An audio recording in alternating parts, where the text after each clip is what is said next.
Hello everyone, today I come with a new review of the Lord of the Rings trilogy. Here I have this beautiful edition that comes with beautiful illustrations that I will show you throughout the video. And here we have this book that comes in this box set, The Hobbit. I'll start with a quote from the book. 3 rings for the elven kings under the sky, 7 for the dwarf lords in the halls of stone, 9 for mortal men doomed to die, 1 for Dark Lord on his dark throne. In the land of Mordor where the shadows lie, 1 ring to rule them all, 1 ring to find them, 1 ring to break them all, and in the darkness bind them. In the land of Mordor, where the shadows lie. It's a famous quote emphasizing the ring, the One Ring, also known as the ruling ring, master ring, ring of power, and Isildur's Bane, was amongst the most powerful artifacts ever created in Middle-earth. Unlike this prequel book, The Hobbit, the reading will be less childish and will have a more serious narrative, both in terms of the issues addressed, the language, and the way of speaking to the reader, whereas in The Hobbit it was sweet and tender as if we were children. And this is a review of the book only. I feel the need to mention the films because of how present they are in society. There are vast differences in the original plot of the book with the film. The central idea is respected and even many details are presented in a very loyal way. However, in the following section, I will mention a little of the most notable differences without going into depth so as not to fall into spoilers, hopefully. The book recounts the initial transition from the quiet life of the innocent hobbit Frodo Baggins, resident of the Shire, one of the main hobbit villages, to a full circle of adventure and danger after he comes into possession of an ancient and powerful object full of evil known as the One Ring, whose provenance is well known but was believed lost many years ago, following the defeat and disappearance of its owner and forger, of which one of its many names is in the minds of all races and is a sign of evil, Sauron. Then, at the celebration of his 111th birthday, Bilbo Baggins, the most famous hobbit in the Shire, as one of the few to have transcended its borders, disappears without a trace in the middle of the party. Bequeathing all his possessions to his nephew Frodo, Bilbo sets off once more to finish writing his memoirs. Gandalf, the hobbit's old wizard and adventuring friend, notices a small ring that the hobbit has left for Frodo, and a fear takes hold of him. After nearly 2 decades of arduous searching, he discovers in an ancient manuscript that the ring is none other than the One Ring forged in the fires of Mount Doom by the Dark Lord Sauron to rule all of Middle-earth. When he was defeated, the ring was lost and its master was reduced to a great eye atop the Tower of Barad-dûr in the heart of Mordor. Now, centuries later, the ring has been found again. But like Gandalf, Sauron has also discovered the whereabouts of the ring and sent his most lethal servants after it. Saruman sends another troop of servants for the ring, but he wants to possess it, not hand it over to Sauron.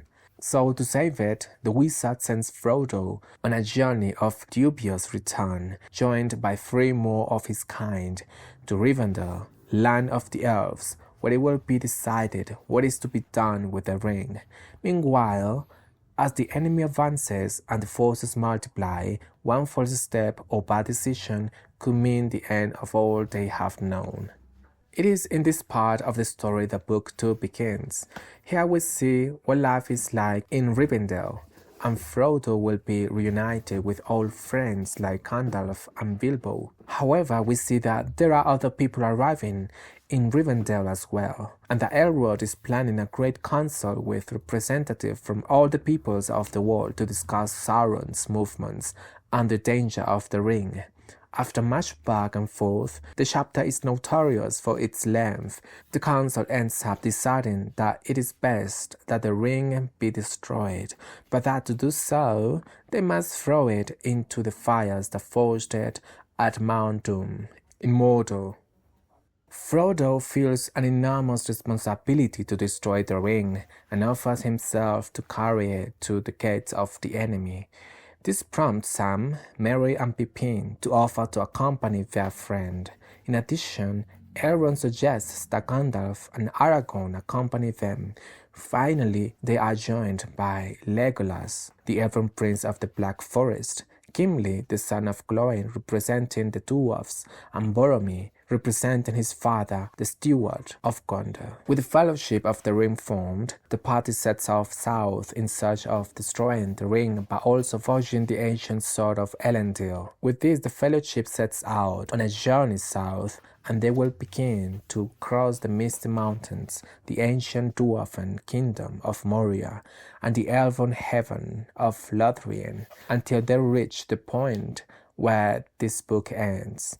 I realize that I have been quite detailed with the story so far, and that the plot twists of Lord of the Rings are extremely well known, but Tolkien had a lot of surprises in store for this part of the book, and I didn't want to spoil it for any of the readers. With a mythology that draws on Norse traditions and the Arthurian cycle, the British author composes a story that reinvents the struggle between good and evil, giving rise to one of the masterpieces of the 20th century. The narrator is a real achievement, as Tolkien's concise and descriptive style works perfectly with the narrative voice, which is classical in style and reminiscent of the chivalric novels of the Middle Ages, giving the sensation of reading an ancient tale. On the other hand, the characters in the novels reflect this antique feel, with Tom Bombadil's classical construction standing out, as well as zeal for renewal of the era in the warrior maiden Eowyn, and the exceptional psychology of Gollum, one of his most successful characters. Being Middle-earth such a complex literary universe, full of epics, worlds, and epic characters, as well as different unique races, one might think that getting into this literature for the first time could be a bit heavy and might even discourage some people to give it a try, or decide to just stick to what they have seen in Peter Jackson's films. However, we can be confident that Tolkien knows how to introduce us little by little to this world in a very enjoyable way. Besides, the other books on Middle-earth, such as The Silmarillion, were edited by his son Christopher Tolkien, who shaped the information still unpublished at the time and made it possible to learn more about his father's mythology when John Tolkien passed away. There is something very important that must be considered about these books, and that is the period in which they were written. They were published in 1954.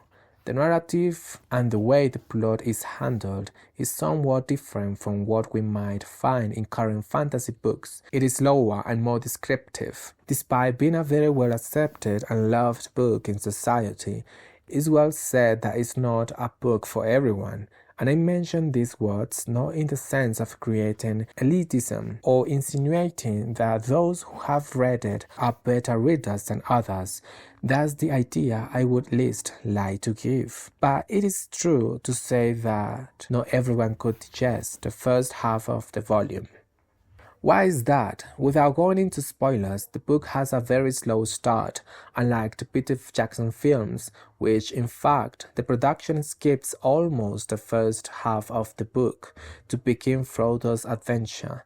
In fact, one character in particular, who makes no appearance at all in the films, makes repeated appearances in the first half of the book, and there are readers who love him and readers who hate him, as, in effect, he is a character who causes stretches, but I dare not call them filler in the reading. In addition, the first half of the book is full of events that we need to know in order to place ourselves in a better context for the adventures that are about to begin. And many of these chapters show us the personalities of the characters and allow us to understand them better, as if we were there and knew them in person.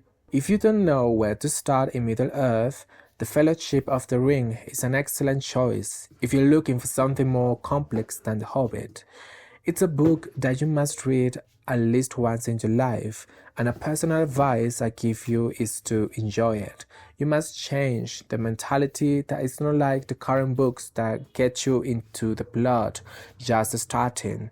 This is a relaxed journey that you can appreciate at your own pace. To make an analogy about this volume is a carefully prepared cake waiting for diners to take small pieces and savor its different ranges and discover its textures and ingredients, making the pleasure last. It is not a fast-acting book like a bag of chips that you just eat without thinking about enjoying it all. Just don't relax too much, as having enjoyed the slow and enjoyable first half, you'll get straight into the action and won't be able to put this book down. It is a beautiful literary world that transports you out of this reality, as very few works know how to do it or even manage to do it. I humbly invite you to give it a try. So guys, thank you very much for watching this video. See you in a future review.